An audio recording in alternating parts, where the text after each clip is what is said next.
Hello everyone, welcome back to child care with Ayurveda. दोस्तों, आज मैं आपसे बात करूंगा न्यूबॉर्न बेबी के डेंजर साइन के बारे में कि यदि आपको न्यूबॉर्न बेबी के अंदर ये लक्षण दिखते हैं तो आपको तुरंत अपने डॉक्टर को दिखा लेना चाहिए। सबसे पहला डेंजर साइन है दोस्तों, फास्ट ब्रीदिंग। एक न्यूबॉर्न बेबी जो भी पैदा हुआ है उसकी सांस की गति 40 से 60 पर मिनट होती है, लेकिन यदि बच्चा 60 बार से ज्यादा बार सांस ले रहा है, मतलब उसकी पसलियां तेजी से ऊपर नीचे हो रही हैं या उसकी छाती में गड्ढे पड़ रहे हैं, तो इसका मतलब आपको समझ जाना है कि बच्चे को सांस लेने में तकलीफ है और आपको तुरंत अपने डॉक्टर से संपर्क करना है। दूसरा डेंजर साइन है साइनोसिस, मतलब हाथ पैरों का नीला पड़ना।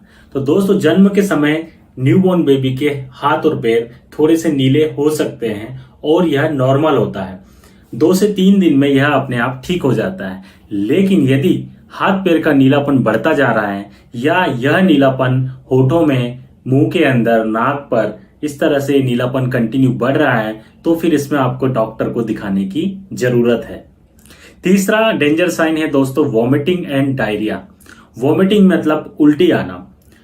दोस्तों, आपको यहां पर समझना होगा कि रीगर्जिटेशन एक अलग चीज होता है, वॉमिटिंग एक अलग बात है। रीगर्जिटेशन मतलब होता है जो बच्चे दूध पीते हैं उसका कुछ हिस्सा दूध बाहर निकाल देते हैं, वो नॉर्मल होता है। जब भी हम बच्चों को, न्यूबॉर्न बेबी को दूध पिलाते हैं तो उसका 25% मैक्सिमम वो भी बच्चे बाहर निकाल सकते हैं, जिसे हम रीगर्जिटेशन कहते हैं। यह नॉर्मल होता है। और वॉमिटिंग होता है कि जब बच्चे उबके लेते हैं और उबके लेने के साथ में दूध बाहर निकालते हैं तो उसको हम वॉमिटिंग कहते हैं। तो रीगर्जिटेशन नॉर्मल है, इसमें घबराने की जरूरत नहीं है। लेकिन यदि बच्चे को वॉमिटिंग हो रही है तो फिर आपको अपने डॉक्टर को जरूर दिखाना चाहिए। अगला डेंजर साइन है डायरिया।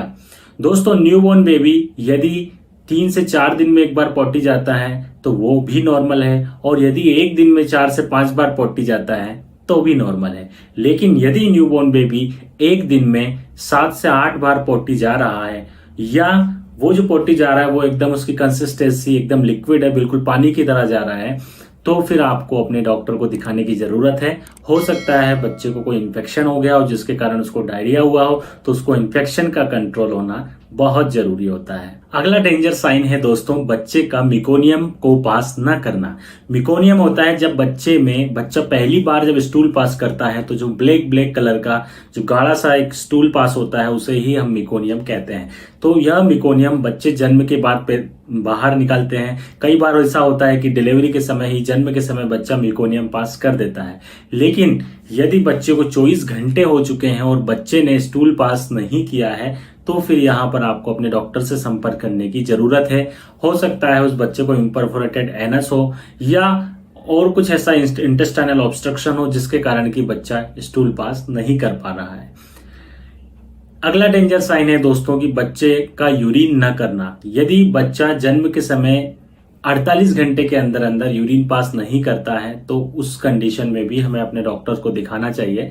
वैसे तो नॉर्मली बच्चे जन्म के समय ही पैदा कर देते हैं, या कुछ बच्चे 4 से 6 घंटे के अंदर यूरिन पास कर देते हैं। लेकिन यदि बच्चा 48 घंटे में भी नहीं कर रहा है तो वहां पर हो सकता है कि कुछ इंटरनल ऑब्स्ट्रक्शन हो या कुछ यूरिनरी प्रॉब्लम्स हो, तो उसके लिए आपको अपने डॉक्टर को जरूर दिखाना चाहिए। अगला डेंजर साइन है दोस्तों, पुअर मसल टोन। आपने देखा होगा कि जब बच्चे पैदा होते हैं तो हमेशा अपने हाथों और पैरों को ऐसे मोड़ कर रखते हैं, कभी भी ऐसे नहीं रखते, हमेशा ऐसा मोड़ कर रखते हैं। लेकिन यदि बच्चों की मसल टोन पुअर है तो वो बच्चे अपने हाथों और पैरों को ऐसे फैला कर रखते हैं, तो ये चीज सही नहीं है। यदि मसल टोन पुअर है तो जो हाथ पैर होंगे वो एक्सटेंड की कंडीशन में होंगे। इसका मतलब यह है कि बच्चे को कुछ प्रॉब्लम है। उस कंडीशन में भी हमें अपने डॉक्टर से जरूर संपर्क करना चाहिए। अगला डेंजर साइन है दोस्तों, अनकंसोलेबल क्राई। मतलब यदि आपका बच्चा कंटिन्यूअसली रोया जा रहा है तो इसका मतलब यह है कि उस बच्चे को कुछ प्रॉब्लम है। कई बार रोना नॉर्मल भी होता है, कई बच्चे भूख के कारण रोते हैं, लेकिन फीडिंग आप जैसे ही कराएंगे उसके बाद बच्चा शांत हो जाएगा।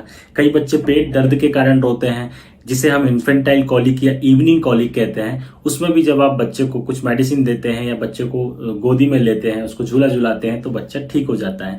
लेकिन यदि इसके बाद भी बच्चा कंटिन्यूअसली रोया जा रहा है तो इसका मतलब यह है कि बच्चे को इंटरनल कुछ प्रॉब्लम है। आपको अपने बच्चे को जरूर दिखाना चाहिए। नेक्स्ट डेंजर साइन है दोस्तों, पुअर फीड इनटेक। इसका मतलब यह है कि यदि न्यूबॉर्न बेबी फीडिंग नहीं कर रहा है या जब आप उसको फीड करा रहे हैं तो वो निप्पल्स को छोड़ दे रहा है, तो ये भी एक डेंजर साइन है। इस कंडीशन में भी आपको अपने डॉक्टर को दिखाना चाहिए। नेक्स्ट डेंजर साइन है सीजर्स या झटके आना। यदि न्यूबॉर्न बेबी को झटके आ रहे हैं और बच्चा मूवमेंट कर रहा है, अपने हाथ पैरों को ऐसे पटक रहा है या अपनी आंखों को ऊपर की तरफ कर रहा है, मुंह से या झाग आ रहे हैं, तो इस तरह की यदि सीजर्स के झटके आपको न्यूबॉर्न बेबी में दिख रहे हैं तो आपको जरूर डॉक्टर को दिखाना चाहिए। लास्ट डेंजर साइन है दोस्तों बच्चे के हाथ और पैरों का पीला पड़ जाना। यदि बच्चे में बिलिरुबिन की मात्रा बहुत ज्यादा बढ़ जाती है तो बच्चे को पीलिया हो जाता है, और जब बिलिरुबिन बहुत ज्यादा मात्रा में बढ़ जाता है तो वो हाथों और पैरों में भी पीलापन कर देता है। यह कंडीशन ठीक नहीं है, जिसे हम नियोनेटल जॉन्डिस कहते हैं। तो यदि हाथ पैरों में पीलापन हो गया, इसका मतलब यह है कि बच्चे को फोटोथेरेपी देना पड़ सकता है, या और ज्यादा बिलिरुबिन अगर बढ़ चुका है तो बच्चे को ब्लड ट्रांसफ्यूजन की जरूरत होती है। तो यह भी एक डेंजर साइन है। अगर ऐसा होता है तो आपको अपने डॉक्टर को जरूर दिखाना चाहिए। दोस्तों, ये जो डेंजर साइन मैंने बताए हैं इनको आप बिल्कुल इग्नोर ना करें। आपके न्यूबॉर्न बेबी की केयर के लिए ये डेंजर साइन आपको याद होना चाहिए कि अगर इसमें से कुछ भी लक्षण आपको बच्चे के अंदर दिख रहे हैं तो आप अपने पीडियाट्रिशियन से जरूर संपर्क करें। जय आयुर्वेद।